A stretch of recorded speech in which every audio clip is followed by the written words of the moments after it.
Hi, it's Jimmy. This is day 10 of 75 hard, but for golf, where I'm practicing every day in the quest to try and break 90. And I've made some pretty good progress in the last 10 days.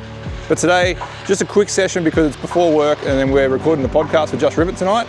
So I'm out here on the 18th green. We're just going to do some putting with the putting mirror. And I'm sorry about the noise. The guys are cutting down a tree on the 12th, which would be really good because that tree gets in the way of my shots a lot. So yeah, anyway, I'm going to get stuck into it. Now on the green, this is what I'm trying to do. I have the putting mirror out and I'm trying to make sure that my setup is right. So I've actually watched a video of Cam Smith a little while ago where he talks about when he uses a putting mirror, he makes sure that his left eye is over the ball. That's what I'm trying to do here. And then I really want to make sure that my club path is true. So I want to go back and forth and hit the ball on my intended line. And it's really easy to see with a dew in the morning, which is great. So I just do it in 3-ball sets. Now I have been looking at all your comments and I have been seeing the messages I've been getting on Instagram as well, and I really appreciate it. This suggestion actually came from Johnny again. He's actually featured twice in my 75 hard series already.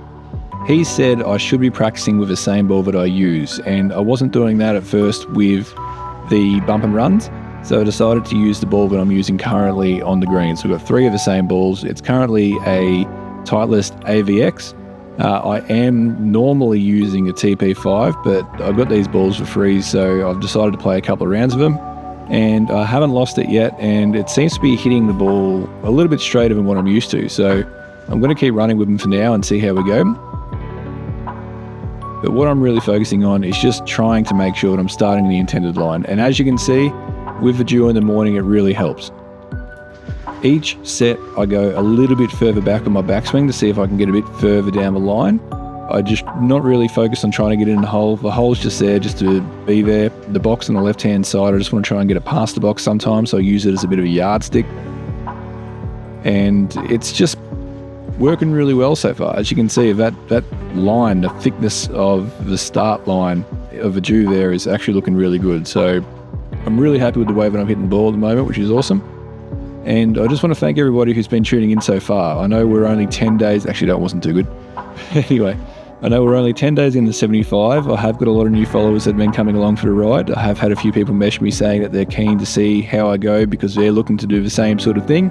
And it's really exciting, and I appreciate you all for being here and just watching me. I have already felt a heap of improvement my way so far. And the big part of that is coming from the weekend work where I actually figured out my swing a little bit more. I went back to just focusing on the feel of a club head, and that is something that I urge everybody to try and do. The other part is practicing the short game. As you can see, I've been practicing my short game most of the time. That's because I do believe that when you're inside the 80 meters, that is where you're going to be scoring. That's where you're going to be getting better, and that's where you need improvement. So even though it's day 10, I'm starting to feel really confident I'm going to be able to break 90 on day 75. So that's going to be at Tokemore Golf Club up there at the Easter tournament. My work sponsors that every year. I've played there the last 3 years. And 2 years ago, I won C grade with 44 points. So that was actually the first time I had an adjusted gross of less than 100. I did have 2 wipes that day, but the adjusted gross was 97. The first time I actually shot 97 wasn't until 6 months later at the Shepparton Golf Club. Off the back markers too, which I was quite happy with. So I feel like I'm going to get there, and if I keep putting in this work every day, I reckon I've got myself a good chance. But that's going to do us for today. So thank you very much for tuning in, and I will see you tomorrow for day 11.